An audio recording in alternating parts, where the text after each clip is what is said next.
Hello दोस्तों, welcome to our channel Umesh Sahu Abhyas academy के online classes पर आप सभी का स्वागत है। डियर स्टूडेंट्स, मैं हूं आपका दोस्त उमेश साहू। आज हम लोग पढ़ने वाले हैं बायोडायवर्सिटी के टॉप 25 मल्टीपल चॉइस क्वेश्चंस। दोस्तों, आज का वीडियो लेक्चर बहुत इंपॉर्टेंट होने वाला है, क्योंकि जो आज मैं आप लोग को क्वेश्चंस कराऊंगा वह कहीं ना कहीं एग्जामिनेशन में आया हुआ है।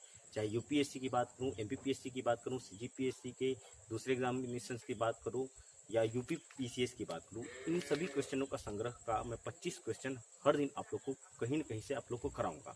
तो पूरा वीडियो लेक्चर को अंत तक देखिएगा दोस्तों। हम लोग को ऑब्जेक्टिव इसलिए सॉल्व करना है क्योंकि हम लोग थ्योरी तो पढ़ लेते हैं, लेकिन थ्योरी के बाद अगर हम जैसे ही ऑब्जेक्टिव अगर सॉल्व नहीं करेंगे, प्रैक्टिस नहीं करेंगे, तो हमारा तैयारी करना बेकार हो जाएगा। इसलिए आप लोग डेली वीडियो लेक्चर को देखते रहिएगा और इसको याद कर लीजिएगा, क्योंकि यह बहुत इंपॉर्टेंट होने वाला है। तो अगर आप मेरे चैनल पर नए होंगे दोस्तों, तो प्लीज़ सब्सक्राइब कर दीजिएगा और बेल आइकन का भी बटन दबा दीजिएगा और दूसरे स्टूडेंट को भी शेयर कीजिए। दोस्तों, ज्ञान अगर बांटोगे तो अपना बढ़ता है ज्ञान। तो डियर स्टूडेंट्स, पूरा वीडियो लेक्चर को अंत तक देखिए और बायोडायवर्सिटी का टॉप 25 क्वेश्चन को आप लोग कंठस्थ याद कर लीजिए। ओके, चलते हैं अब आपके मोबाइल की स्क्रीन पर और मेरे कंप्यूटर की स्क्रीन पर। डियर स्टूडेंट्स, स्टार्ट करते हैं। क्वेश्चन नंबर पहला है, सर्वाधिक जैव विविधता कहाँ पाई जाती है? पहला ऑप्शन है उष्ण कटिबंधीय वर्षा वनों में, बी ऑप्शन है शीतोष्ण कटिबंधीय वनों में, सी ऑप्शन है शंकुधारी वनों में और डी ऑप्शन है उत्तर ध्रुवी वनों में। दोस्तों, यह यूपीपीसीएस के एग्जामिनेशंस में आए हुए क्वेश्चन है और इसका सही आंसर है ए ऑप्शन, उष्ण कटिबंधीय वर्षा वनों में पाई जाती है, सर्वाधिक जैव विविधता पाई जाती है। जी हाँ दोस्तों, इस क्षेत्र का जो विस्तार होता है 10 डिग्री उत्तरी अक्षांश तथा 10 डिग्री दक्षिणी अक्षांशों के मध्य होता है। इन क्षेत्रों में पादप तथा प्राणियों के विकास तथा वृद्धि के लिए अनुकूल दशाएं पाई जाती है, क्योंकि इसमें वर्ष भर उच्च वर्षा तथा तापमान रहता है। क्वेश्चन नंबर दूसरा है दोस्तों, जैव विविधता में परिवर्तन होता है। पहला ऑप्शन है भूमध्य रेखा की तरफ बढ़ती है, बी ऑप्शन है भूमध्य रेखा की तरफ घटती है और सी ऑप्शन है पृथ्वी पर एक समान रहती है और डी ऑप्शन है ध्रुवों की तरफ बढ़ती है। दोस्तों, यह क्वेश्चन भी यूपीपीसीएस में आया हुआ क्वेश्चन है और इसका सही आंसर है ए, जैव विविधता भूमध्य रेखा की तरफ बढ़ती है। जैव विविधता पृथ्वी पर समान रूप से वितरित नहीं है। सर्वाधिक जैव विविधता उष्णकटिबंधीय क्षेत्रों में पाई जाती है। इसका कारण यह है कि यह गर्म जलवायु एवं पादप तथा प्राणियों के विकास तथा वृद्धि के लिए अनुकूलतम दशाएं पाई जाती है। तो इसका सही आंसर है दोस्तों, भूमध्य रेखा की तरफ बढ़ती है। आइए देखते हैं अब question number third. Question number third है दोस्तों, जैव विविधता का अर्थ है। पहला ऑप्शन है विभिन्न प्रकार के पादप एवं वनस्पति, बी ऑप्शन है विभिन्न प्रकार के जंतु, सी ऑप्शन है एक निर्धारित क्षेत्र में विभिन्न प्रकार के पादप एवं जंतु और डी ऑप्शन है विभिन्न प्रकार के विदेशागत पादप एवं जंतु। तो दोस्तों, इसका सही आंसर क्या हो सकता है, देखते हैं। जैव विविधता बायोडायवर्सिटी का मीन्स होता है, इसका आंसर सी होगा, एक निर्धारित क्षेत्र में विभिन्न प्रकार के पादप एवं जंतु। किसी पारिस्थितिक तंत्र में विद्यमान सजीव प्राणियों, पौधे एवं जंतुओं की विविधता को ही जैव विविधता के रूप में परिभाषित किया गया है। जी हाँ दोस्तों, तो इसका सही ऑप्शन है सी। देखते हैं क्वेश्चन नंबर 4, जैव विविधता को परिभाषित किया जाता है। पहला ऑप्शन है किसी पर्यावरण में विभिन्न प्रजातियों की श्रेणी, बी ऑप्शन है किसी पर्यावरण में रोजाना और मौसमी परिवर्तन, सी ऑप्शन है एक प्रजाति की दूसरी प्रजाति से भिन्नता और डी ऑप्शन है भौतिक घटकों का किसी पर्यावरण पर प्रभाव। तो दोस्तों, इसका सही आंसर क्या हो सकता है? देखिए, जैव विविधता को परिभाषित किया जाता है, तो इसका आंसर है दोस्तों पहला ऑप्शन ए, किसी पर्यावरण में विभिन्न प्रजातियों की श्रेणी। देखते हैं नेक्स्ट क्वेश्चन। पांचवा क्वेश्चन है दोस्तों, निम्नलिखित में से किसने सर्वप्रथम बायोडायवर्सिटी शब्द का प्रयोग किया था? दोस्तों, बायोडायवर्सिटी शब्द का प्रयोग, यहाँ पर क्वेश्चन में प्रयोग शब्द का इस्तेमाल हुआ है और पहला ऑप्शन है सी जे बैरो, बी ऑप्शन है डी कास्त्री और सी ऑप्शन है वाल्टर जी रोसेन और डी ऑप्शन है डी आर बैटिस। तो दोस्तों इसका सही आंसर सी है Walter G Rosen. Biodiversity biological diversity शब्द का संक्षिप्त रूप है। सर्वप्रथम अमेरिकी वनस्पति शास्त्री वाल्टर जी रोसेन ने बायोडाइवर्सिटी शब्द का प्रयोग किया था। तो बिल्कुल यह दोस्तों इस क्वेश्चन को ध्यान से कर लीजिएगा और याद रखिएगा। आइए देखते हैं दोस्तों 6 नंबर क्वेश्चन में पूछा गया है जैव विविधता का सबसे महत्वपूर्ण पहलू है। पहला ऑप्शन दिया गया है ए भोजन, बी ऑप्शन है औषधि, सी ऑप्शन है औद्योगिक उपयोग और डी ऑप्शन है पारिस्थितिकी तंत्र का निर्वहन।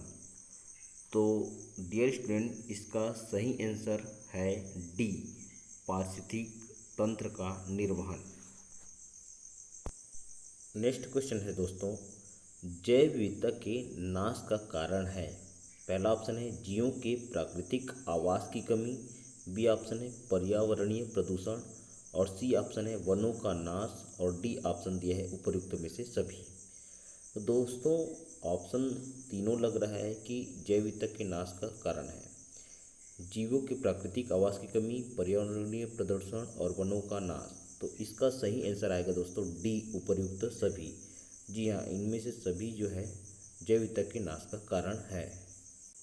इसके बाद अगला क्वेश्चन है दोस्तों निम्नलिखित में से कौन सा कारक जैव विविधता के ह्रास के लिए सर्वाधिक महत्वपूर्ण कारक है। आप लोग का ऑप्शन है ए आनुवंशिक आत्मसात्करण, बी ऑप्शन है परभक्षियों का नियंत्रण, सी ऑप्शन है प्राकृतिक वास का विनाश और डी ऑप्शन है कीट नियंत्रण। तो दोस्तों इसका सही आंसर है प्राकृतिक वास का विनाश। प्राकृतिक संसाधनों के दोहन तथा औद्योगिक उत्पादन एवं नगरीकरण के बढ़ावा देने के उद्देश्य से प्राकृतिक वास का विनाश किया जा रहा है, जो जैव विविधता के ह्रास के लिए सर्वाधिक महत्वपूर्ण कारक है दोस्तों।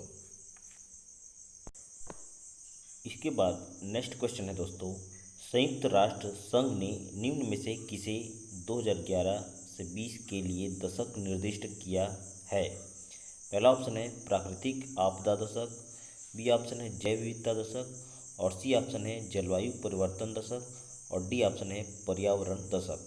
तो दोस्तों इसका सही आंसर है जैव विविधता दशक। 2011 से 2020 को जैव विविधता दशक अर्थात United nation decade on biodiversity घोषित किया था।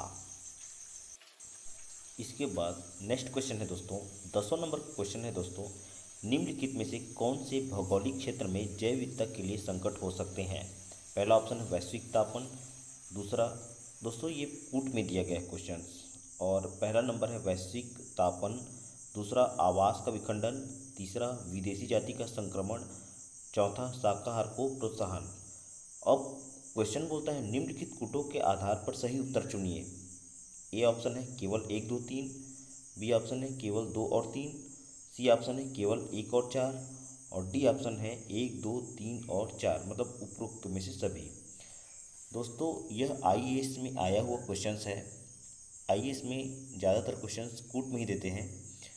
तो इसका सही आंसर है दोस्तों ए ऑप्शन केवल 1, 2 और 3। भौगोलिक क्षेत्र में जैव विविधता वैश्विक तापन, आवास के विखंडन एवं विदेशी जाति के संक्रमण से संकटापन्न स्थिति में पहुंच सकती है, जबकि शाकाहार को प्रोत्साहन जैव विविधता के लिए संकट नहीं उत्पन्न करता है। तो इसका सही आंसर आप लोग ए ऑप्शन लीजिएगा दोस्तों 1, 2 और 3। देखते हैं दोस्तों नेक्स्ट क्वेश्चन है भारतीय राष्ट्रीय जैविक विविधता प्राधिकरण कब स्थापित किया गया। पहला ऑप्शन है ए 2003 चेन्नई में, बी ऑप्शन है 2003 बेंगलुरु में, सी ऑप्शन है 2003 हैदराबाद में और डी ऑप्शन है 2003 केरल में। डियर स्टूडेंट्स बहुत ही इंपॉर्टेंट क्वेश्चन है। तो इसका सही आंसर है आप लोग गेस कीजिए दोस्तों क्या आंसर हो सकता है। जी हाँ दोस्तों इसका सही आंसर ए है 2003 चेन्नई में। दोस्तों जैव विविधता अधिनियम 2002 के प्रावधानों को कार्यान्वित करने के उद्देश्य से भारतीय राष्ट्रीय जैविक विविधता प्राधिकरण की स्थापना वर्ष 2003 में की गई थी। इसका मुख्यालय चेन्नई तमिलनाडु में स्थित है। चलिए दोस्तों, अब देखते हैं नेक्स्ट क्वेश्चन है हमारा, भारतीय संसद द्वारा जैव विविधता अधिनियम कब पारित किया गया। आप लोग का ऑप्शन है मई 2000 में, बी ऑप्शन है दिसंबर 2002 में, सी ऑप्शन है जनवरी 2014 में और डी ऑप्शन है अक्टूबर 2008 में। दोस्तों इसका आंसर क्या हो सकता है।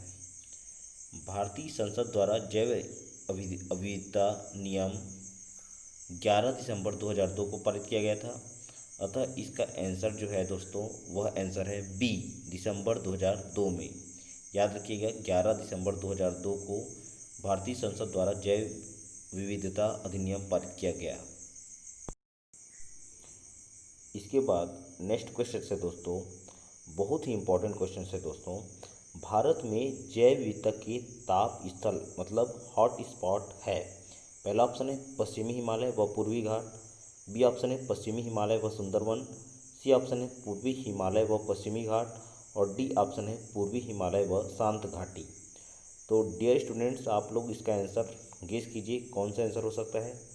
जी हाँ दोस्तों, इसका सही आंसर है सी ऑप्शन, पूर्वी हिमालय व पश्चिमी घाट।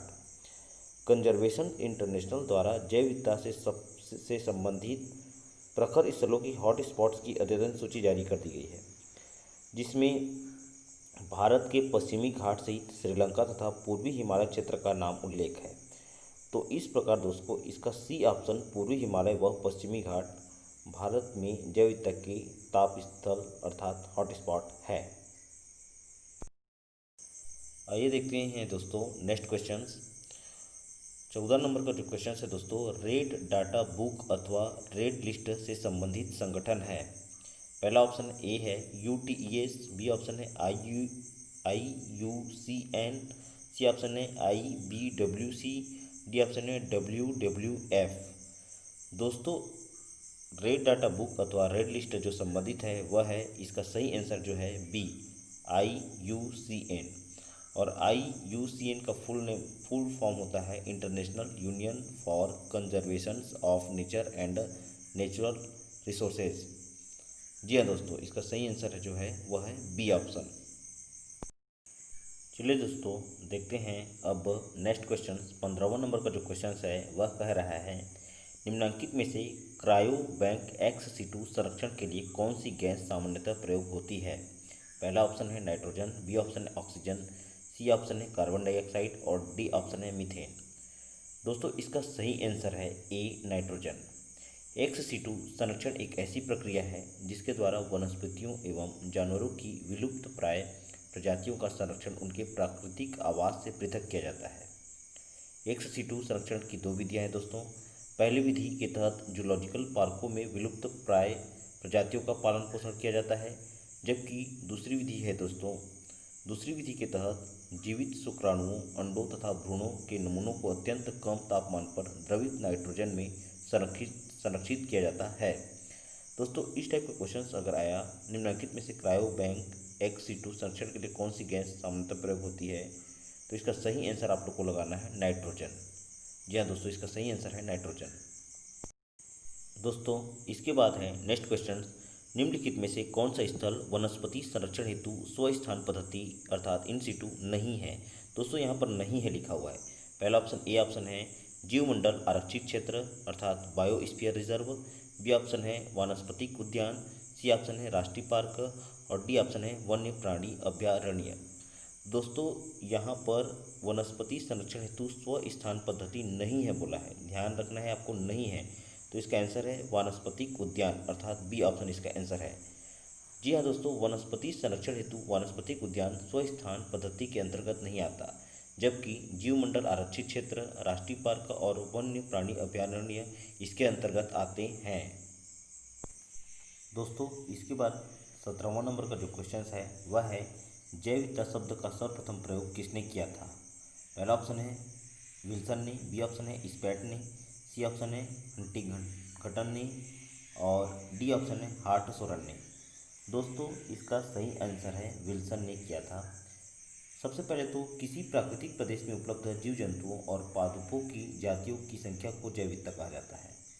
जैव विविधता शब्द का प्रयोग सर्वप्रथम अमेरिकी कीट वैज्ञानिक विल्सन ने 1986 में, जिसे बाद में एक संकल्पना के रूप में अन्य वैज्ञानिकों एवं पर्यावरणवादियों ने अपनाया। जी हाँ दोस्तों, इसका सही आंसर लेना है विल्सन ने। जैव विविधता शब्द का सर्वप्रथम प्रयोग विल्सन ने किया था। इसके बाद 18 नंबर का क्वेश्चन है दोस्तों, किसी भी प्रजाति के जीवों में एक समान जीन के अलग अलग रूपों का आकलन क्या कहलाता है? पहला ऑप्शन है आनुवंशिक विविधता, बी ऑप्शन है जाति विविधता, सी ऑप्शन है पारिस्थितिकी विविधता और डी ऑप्शन है सांस्कृतिक विविधता। दोस्तों, इसका सही आंसर है आनुवंशिक विविधता। जी हाँ दोस्तों, प्रत्येक जीव जंतु के गुण आनुवंशिक स्तर पर जीन द्वारा निर्धारित होते हैं। किसी भी प्रजाति के जीवों में एक समान जीन के अलग अलग रूपों का आकलन आनुवंशिक विविधता कहलाता है। तो इस प्रकार इसका आंसर आपको लेना है आनुवंशिक विविधता, ए ऑप्शन। आइए दोस्तों देखते हैं नेक्स्ट क्वेश्चन। नेक्स्ट क्वेश्चन है, वन मरुस्थल घास के मैदान आदि को किस विविधता में सम्मिलित किया जाता है? पहला ऑप्शन है आनुवंशिक विविधता, बी ऑप्शन है जाति विविधता, सी ऑप्शन है पारिस्थितिकी विविधता और डी ऑप्शन है सांस्कृतिक विविधता। दोस्तों, इसका आंसर क्या हो सकता है, गेस कीजिए। वन मरुस्थल घास के मैदान किस विविधता में सम्मिलित किया जाता है? इसका सही आंसर है दोस्तों सी ऑप्शन, पारिस्थितिकी विविधता।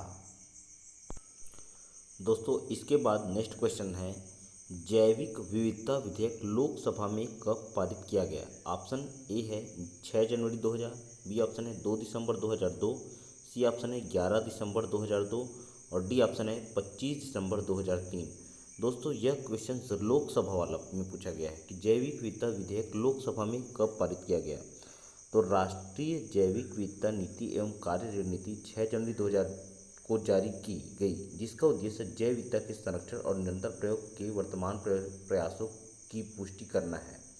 दोस्तों, इसका सही आंसर है जैव विविधता विधेयक लोकसभा में 2 दिसंबर को पारित किया गया, जबकि राज्यसभा में 11 दिसंबर 2002 को पारित हुआ। तो इसका आंसर लेना है दोस्तों 2 दिसंबर। इसके बाद नेक्स्ट क्वेश्चन है दोस्तों, विश्व में अब तक कितनी तप्त स्थलों का पता लगाया जा चुका है? जी हाँ दोस्तों, हॉट स्पॉट। पहला ऑप्शन है 25, बी ऑप्शन है 30, सी ऑप्शन है 35 और डी ऑप्शन है 40। दोस्तों, इसका सही आंसर है ए ऑप्शन 25। सबसे जो है तप्त स्थल की संकल्पना का सूत्रपात जो किया है वह है ब्रिटिश पर्यावरणविद नॉर्मन मेयर्स ने 1988 में किया था। विश्व में अभी तक 25 तप्त स्थलों का पता लगाया गया है। इनमें से अगर देखा जाए तो 2 तप्त स्थल भारत में स्थित है, एक है पश्चिमी घाट तप्त स्थल और दूसरा है पूर्वी हिमालय तप्त स्थल। देखते हैं दोस्तों, इसके बाद नेक्स्ट क्वेश्चन है 22 नंबर का जो क्वेश्चन है वह है, शरीर की ऑक्सीजन और हाइड्रोजन की आवश्यकताओं की पूर्ति किससे होती है? पहला ऑप्शन जल से, बी ऑप्शन सूर्य से, सी ऑप्शन जैविक घटकों से और डी ऑप्शन है पृथ्वी की भौतिक संसाधनों से। दोस्तों, अगर देखा जाए तो पूरे संपूर्ण पृथ्वी के 70.8% भाग पर महासागर विस्तृत है। यदि इसमें नदियाँ, तालाबों व अन्य जलीय स्रोतों को भी सम्मिलित कर लिया जाए तो पृथ्वी सत्ता का लगभग 72% जल से ढका है, जिसे जलमंडल कहते हैं। अतः शरीर की ऑक्सीजन और हाइड्रोजन की आवश्यकताओं की पूर्ति जल से होती है। तो इसका सही आंसर होगा दोस्तों ए ऑप्शन, जल। दोस्तों, नेक्स्ट क्वेश्चन है, सर्वाधिक जैव विविधता किस देश में पाई जाती है? ऑप्शन है ब्राज़ील, बी ऑप्शन है भारत, सी ऑप्शन है जर्मनी, डी ऑप्शन है दक्षिण अफ्रीका। दोस्तों, सर्वाधिक जैव विविधता जो देश में पाई जाती है वह है ब्राज़ील। तो इसका सही आंसर है ए ब्राज़ील। दोस्तों, इसके बाद जो है नेक्स्ट क्वेश्चन है, दूसरा पृथ्वी सम्मेलन कहाँ आयोजित किया गया था? पहला ऑप्शन है दोस्तों Rio de Janeiro, B option है जोहान्सबर्ग, सी ऑप्शन है अर्जेंटीना, डी ऑप्शन है ब्राज़ील। दोस्तों, इसका सही आंसर है दूसरा पृथ्वी सम्मेलन जो आयोजित किया गया था वह दक्षिण अफ्रीका के जोहान्सबर्ग में आयोजित किया गया था। तो इसका आंसर लेना है आपको बी, जोहान्सबर्ग। इसके बाद 25 नंबर का जो क्वेश्चन है दोस्तों, अगस्थमलई पर्वत तप्त स्थल जैव विविधता के किस तप्त स्थल में आता है? पहला ऑप्शन ए है पश्चिमी घाट तप्त स्थल, बी ऑप्शन है पूर्वी घाट तप्त स्थल, सी ऑप्शन है उत्तरी भाग तप्त स्थल और डी ऑप्शन है दक्षिणी भाग तप्त स्थल। दोस्तों, इसको गेस कीजिए, आप लोग को क्या लगता है इसका आंसर क्या होना चाहिए? जी हाँ दोस्तों, इसका सही आंसर है ए ऑप्शन, पश्चिमी घाट तप्त स्थल के अंतर्गत आता है। अगस्थमलई पर्वत तप्त स्थल जैव विविधता के पश्चिमी घाट तप्त स्थल के अंतर्गत आता है। जी हाँ दोस्तों।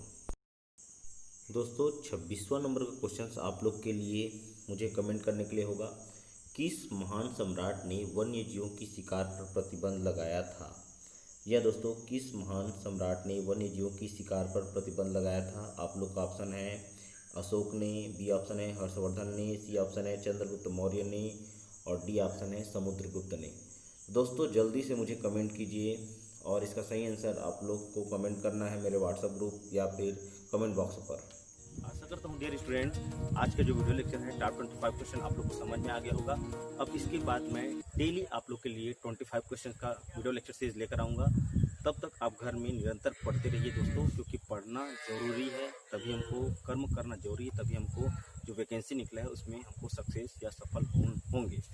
तो चलिए आप घर में पढ़ते रहिए और मुझे इजाज़त दीजिए और नेक्स्ट वीडियो लेक्चर में फिर मिलेंगे। ओके, थैंक यू दोस्तों।